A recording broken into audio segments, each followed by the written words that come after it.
What's your ghost story? I stayed at my grandmother's house that my father spent a large amount of time in as a kid.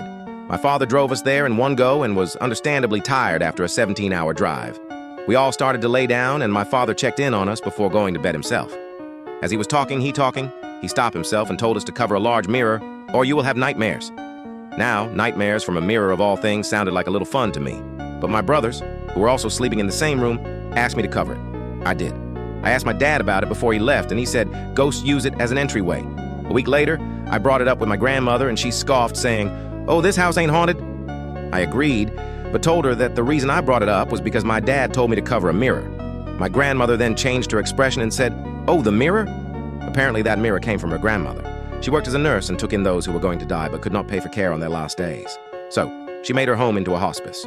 Those who stayed in the room with the mirror saw things. A lovely old lady saw and heard a young lady come into her room and played a harp. She was thankful for the lovely songs, but no person was known, nor was a harp owned or heard elsewhere. A young boy found an older boy who played games with him and really knew his games.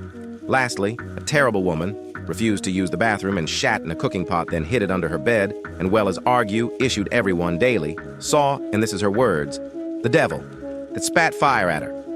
The police were called and she tried to accuse the nurse of trying to kill her with the devil. I also got stories from my mother seeing the same young lady who played the harp, without her harp that time, and my grandfather seeing the devil guy.